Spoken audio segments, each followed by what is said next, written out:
Ang tanging alay ko sa'yo, aking ama, ay buong buhay ko, puso't kaluluwa. Yung di makaya na maipagkaloob, mamahaling hiyas ni gintong bilog. Ang tanging dalangin, o Diyos, ay Unang kabanata.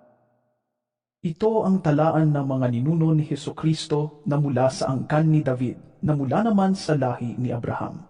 Mula kay Abraham hanggang kay Haring David, ang mga ninuno ni Jesus ay sina Abraham, Isaac, Jacob na ama ni Juda at ng kanyang mga kapatid. Juda na ama ni Fares at Zara kay Tamar. Fares, Esrom, Aram, Aminadab, Naason, Salmon, Boaz na anak ni Salmon kay Rahab, Obed na anak ni Boaz kay Ruth, at Jesse na ama ni Haring David.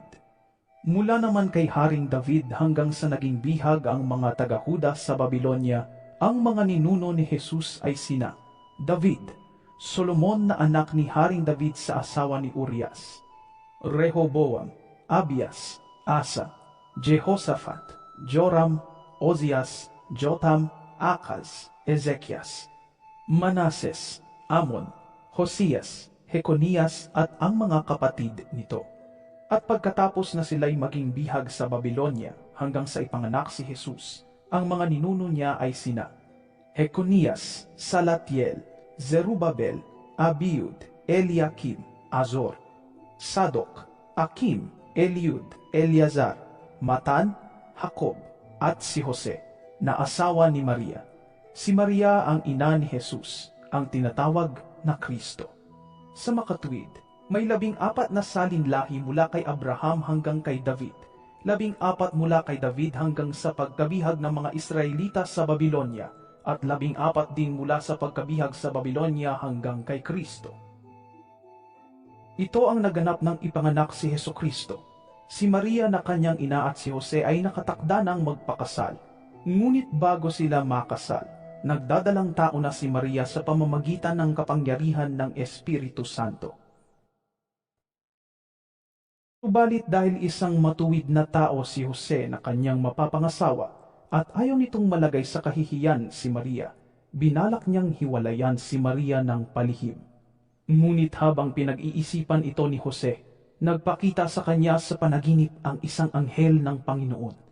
Sinabi nito sa kanya, Jose, anak ni David, huwag kang matakot na pakasalan si Maria, sapagkat ang sanggol na dinadala niya ay mula sa Espiritu Santo.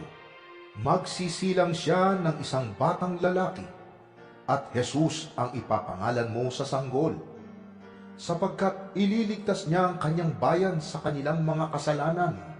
Nangyari nga ang lahat ng ito upang matupad ang sinabi ng Panginoon sa pamamagitan ng propeta. Maglilihi ang isang birhen at magsisilang ng isang sanggol na lalaki at tatawagin itong Emmanuel. Ang kahulugan nito'y kasama natin ang Diyos. Nang magising si Jose, sinunod niya ang utos ng anghel ng Panginoon at pinakasalan niya si Maria. Ngunit hindi niya sinipingan si Maria hanggang magsilang ito ng isang anak na lalaki, at Jesus nga ang ipinangalan ni Jose sa sanggol.